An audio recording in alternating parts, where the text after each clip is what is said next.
nasci em Campo Grande, em Mato Grosso. E lá eu tive acompanhamento um bom tempo, uns 3 anos, tive acompanhamento lá. E lá eles não descobriram a síndrome que eu tinha, né? A família da Laide, ela tem a síndrome de Crouzon. O que é o Crouzon? O Crouzon, ela é uma doença que afeta a face e o crânio. Então os olhos ficam bem pulados para fora, as suturas cranianas elas se fecham precocemente dentro do útero. Isso faz com que o cérebro tenha muita dificuldade para crescer. Então essas crianças, caso não sejam operadas, elas vão ter retardo mental, dificuldade respiratória e até mesmo a morte. Com o tempo, com o passar do tempo, se eu não operasse naquela idade adequada, eu operei já fora da idade, com 11 anos, né? Se demorasse mais tempo, o médico falou pra mim, falou pra minha irmã que eu ia vir a falecer, né? Que não podia esperar mais. Foi uma cirurgia arriscada, né? E falou assim, vamos ter que fazer a cirurgia dela, que não com o passar do tempo, meu olho ia cair também, o médico falou. As crianças com síndrome de Crouzon, elas têm muita dificuldade na escola, no aprendizado, no convívio social, recebem muito preconceito, né? Quando eu ia para a escola, assim, todo mundo me xingava. Eu não tinha muita amizade com ninguém.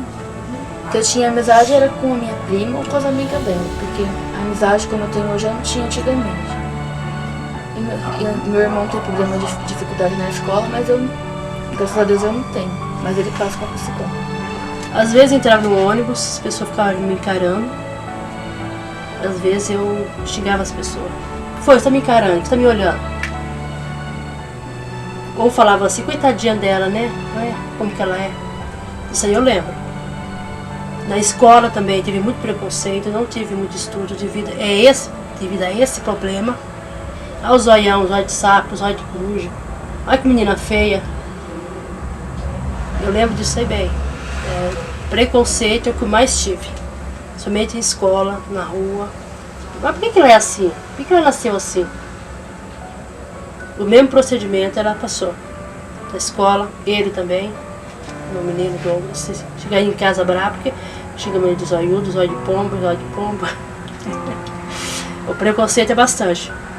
E é por esse motivo que a equipe de psicologia, ela fornece todo o apoio para essas crianças, para que elas se desenvolvam normalmente.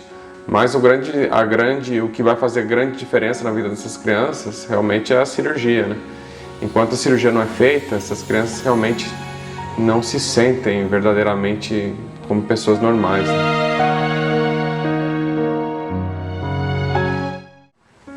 A ciência está evoluindo muito, a cada dia são novas técnicas e a tecnologia tem ajudado muito a cirurgia plástica craniofacial. No nosso caso aqui bem perto, né, o CTI, que é o Centro de Tecnologia da Informação Renato Archa, eles fazem esses protótipos, né, que ajudam muito no planejamento cirúrgico, ajudam muito no ensino, né, dos profissionais em formação. E uma equipe dos Estados Unidos, né? Dr. Kawamoto, que ele participou da minha cirurgia na época, há 25 anos, quando eu operei, né?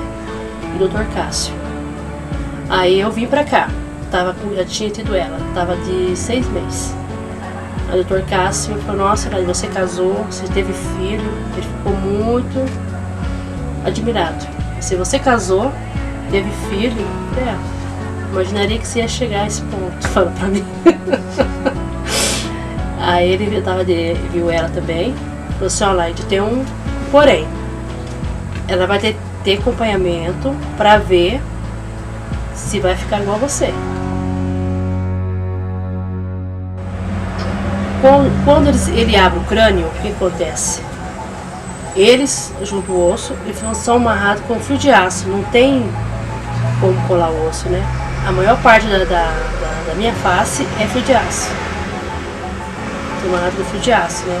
Os ossos, o crânio. E o dela aqui, é platina, né? Na face, no crânio, uma parte do crânio. A minha, aqui é fio de aço, a maior parte da face. Foi feito enxerto, né, que eu falei pra você. E onde o osso que foi cortado é amarrado com um fio de aço. A melhoria da estética, utilizando biomateriais para reconstrução mandibular, para reconstrução facial, etc., tem não apenas um benefício do ponto de vista de melhoria da qualidade de vida, mas tem um benefício importantíssimo e difícil de quantificar, que é o benefício psicológico. A pessoa continua a sentir-se bem com ela própria. Isso tem, obviamente, implicações enormes no dia-a-dia da pessoa. Sentia muita falta da minha mãe, né, no começo. Me ajudou bastante, conversava bastante comigo. Eu lembro, né, conversava bastante comigo. Ah, Laide, um dia você vai ver sua mãe, paciência. Isso vai passar. Vai ver sua mãe. Passado o tempo, passou 8 anos. Depois de 8 anos fui ver minha mãe. Minha irmã me levou depois. Eu já tava mocinha, com 13, 14 anos já tava, né? Cara, eu fui ver minha mãe. Minha mãe foi muito gostosa, né? Foi muito bom. Hoje eu vivo aqui, mas sinto falta da minha mãe também, mas da minha mãe um pouco, sim. A minha mãe da mãe é minha. Convivi muito pouco com ela. O pai se separou dela, eu tinha 8 anos.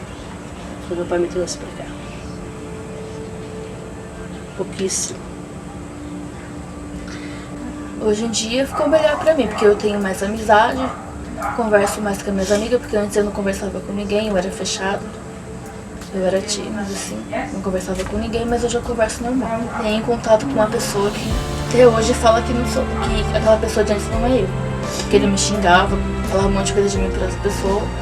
Aí chegou um dia que eu fui na casa dele, conversei com ele e falou que não era eu. Aí eu falei, não, sou eu. Você não acredita em mim? Você não me xingava e tal? Ele, mas não parece que é você agora. Eu falei, mas é eu. Na época eu poderia tudo sim. E se fosse pagar, não ia ter condições de fazer uma cirurgia dessa. Uma cirurgia dessa é caríssima. E da Sobrapar vem gente de todos os lugares. Gente que vem de longe, dorme no hospital. Né? Uma cirurgia dessa é cara. É só aqui que faz.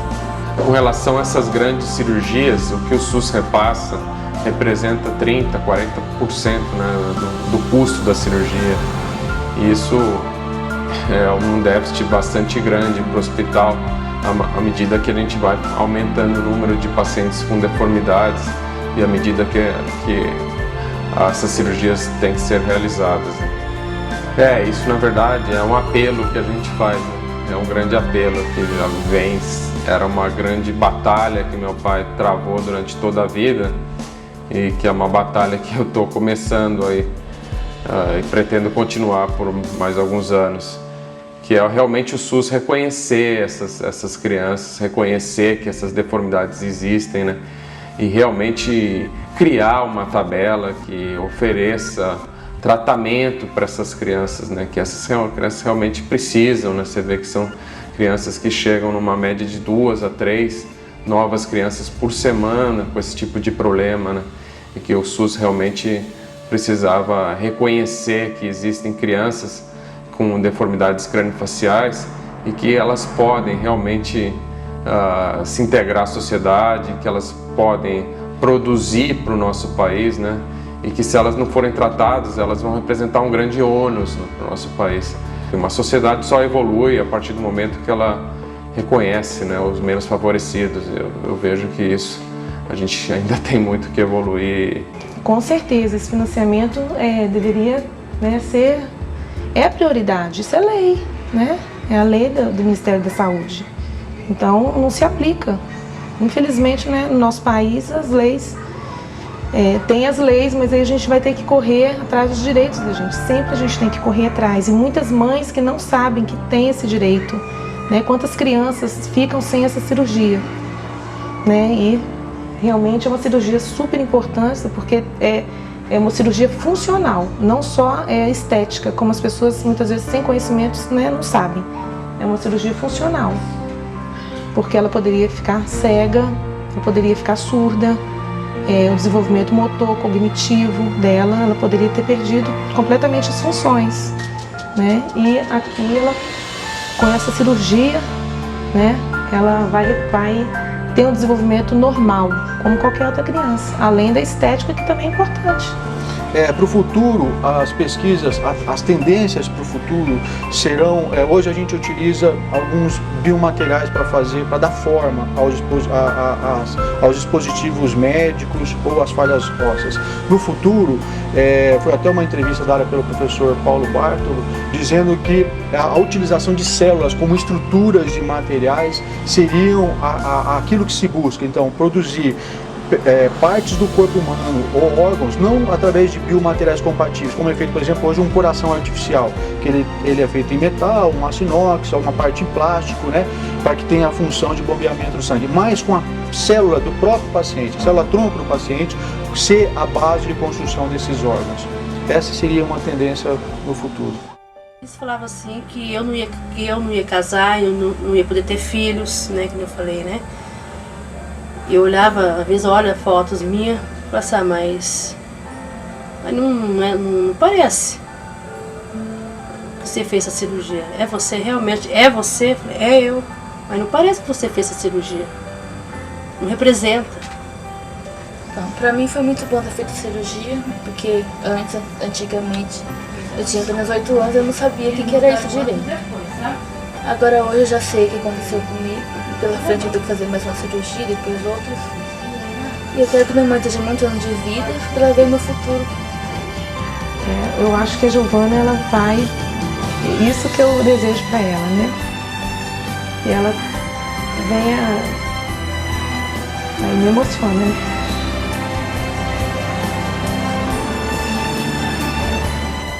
Eu agradeço muito o Dr. Cássio, né? E Deus. E se não fosse por eles, eu não estaria aqui. Agradeço muito eles. E os filhos deles, que hoje são médicos também, que operou meu filho, né? Agradeço muito a Sobrapar por tudo que eles fez e que ainda faz por nós. Meus filhos, quero que meus filhos estudam, né? Que eu sempre falo para eles estudar, né? Para ter um futuro melhor para eles. Estudar. Eu falo sempre para ela e pro Douglas. O que que minha mãe não pôde fazer por mim, que não deu para ela fazer, que eu não posso julgar porque eu não sei o que houve entre meu pai e minha mãe, né? Mas que ela não pôde fazer, faço por eles. O que ela não pôde fazer, faço por eles. Meu filho é tudo por mim. Mas com relação ao SUS e com relação ao nosso atendimento, às vezes eu não tenho tanto esse otimismo, porque gostaria de ter, mas eu não tenho, eu não sei que a luta é diária e eu não sei o quanto que a gente vai conseguir uma tabela para essas crianças, o quanto mais a gente vai ter que lutar, né?